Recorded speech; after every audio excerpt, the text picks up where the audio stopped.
पहले मोदी जी की दिवंगत मां को गाली दी, अब हिंदुस्तान के शेर को बदनाम करने की रची साजिश। बीबीसी पत्रकारिता छोड़ ब्रिटेन की प्रोपेगेंडा मशीन बन गया है। भारत के विकास को नहीं पचा पा रहा ब्रिटेन, पाकिस्तान का एजेंट बन गया बीबीसी। भारत नहीं, खुद के देश में भी हो रहा डॉक्यूमेंट्री का विरोध। 2012 में निर्भया केस के आरोपी का प्रतिबंधित इंटरव्यू प्रसारित, आर्टिकल 370 पर झूठ फैलाया, बाइडेन के इंटरव्यू में भारत का गलत नक्शा दिखाया। खबर नहीं, एजेंडा चलाता है बीबीसी। गुजरात दंगों में प्रधानमंत्री मोदी की भूमिका पर बनी बीबीसी की डॉक्यूमेंट्री से भारत का खून खौल उठा है। बीबीसी ने यह डॉक्यूमेंट्री ऐसे वक्त पर बनाई है जब देश की सर्वोच्च अदालत ने पीएम मोदी को क्लीन चिट दे दी है और भारत ब्रिटेन को पछाड़ दुनिया की 5वीं सबसे बड़ी अर्थव्यवस्था बन गया है। फिर भी गुजरात दंगों के लगभग 21 साल बाद बीबीसी ने अपने खास उद्देश्य के साथ इस तरह की एक डॉक्यूमेंट्री बनाकर भारत में दो धर्मों के बीच एक बड़ी खाई पैदा करने का निंदनीय प्रयास किया। हालांकि पूरा देश बीबीसी की इस साजिश को समझ चुका है, इसलिए भारतीयों ने बीबीसी को सबक सिखाने के लिए ब्रिटेन के तमाम बड़े शहरों में तिरंगा लेकर विरोध किया, जिसका असर लंदन के बीबीसी दफ्तर तक हुआ। यानी एक तरफ जहां भारत में इस डॉक्यूमेंट्री को लेकर देश विरोधी ताकतें सक्रिय हुई, तो जवाब ब्रिटेन के भारतीयों की तरफ से आया।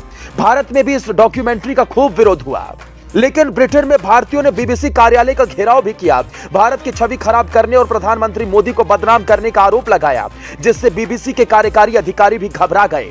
भारतीयों ने काफी देर तक बीबीसी मुख्यालय का घेराव किया और इसके खिलाफ जोरदार नारेबाजी की।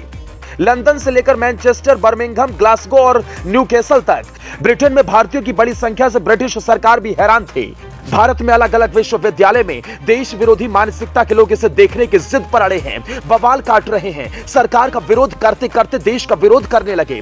कहीं धारा 144 लगानी पड़ी तो कहीं सख्ती दिखानी पड़ी। विपक्ष भी इसे भुनाने से पीछे नहीं हटा।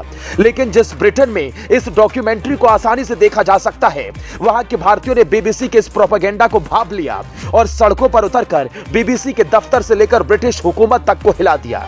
हालांकि ऐसा पहली बार नहीं है जब बीबीसी ने भारत विरोधी मानसिकता को दर्शाया हो।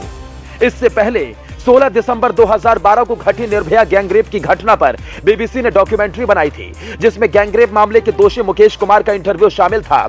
भारत में प्रसारण प्रतिबंधित था, लेकिन बीबीसी ने अपनी भारत विरोधी मानसिकता के चलते तय समय से 2 दिन पहले ही इसका प्रसारण कर दिया था। मार्च 2021 में बीबीसी एशियन नेटवर्क के एक रेडियो शो बिग डिबेट में एक कॉलर की ओर से पीएम नरेंद्र मोदी की मां को अपशब्द कहे जाने का मामला सामने आया था। इस ऑडियो क्लिप में साइमन नामक एक कॉलर ने पंजाबी में पीएम मोदी का विरोध करने के नाम पर पीएम मोदी और उनकी मां को बेहद भद्दे अपशब्द कहे थे।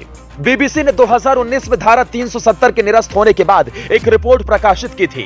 रिपोर्ट में कहा गया था कि घाटी में 10,000 से अधिक लोगों ने भारत के विरोध में भाग लिया, लेकिन जल्द ही गृह मंत्रालय ने इस रिपोर्ट को झूठा साबित कर दिया।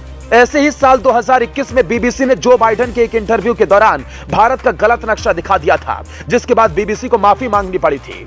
एक बार फिर एजेंडावादी मीडिया संगठन बीबीसी ने वही किया जिसके लिए वो जाना जाता है। आज भारत हर क्षेत्र में आगे बढ़ रहा है, जो बीबीसी जैसे एजेंडाधारी मीडिया संगठन को पच नहीं पा रहा है। इसलिए बीबीसी इस तरह की भारत विरोधी हरकतें कर रहा है। जिस मुल्क में बैठकर बीबीसी भारत के खिलाफ साजिश रचता है, उसे हाल ही में भारत ने अर्थव्यवस्था के मामले में पटकनी देकर दुनिया की 5वीं सबसे बड़ी इकोनॉमी बनी। ब्रिटेन के हालात ऐसे हैं कि वहां 1 2 नहीं 3 बार पीएम बदलने पड़े। तो क्या लंदन से भारत के खिलाफ बड़ी साजिश रची जा रही है? क्या ये ब्रिटेन की बौखलाहट है? क्या अब सरकार को बीबीसी के खिलाफ कड़ा कदम उठाते हुए तत्काल एजेंडाधारी मीडिया संगठन को बैन कर देना चाहिए? ब्यूरो रिपोर्ट, अपना इंडिया।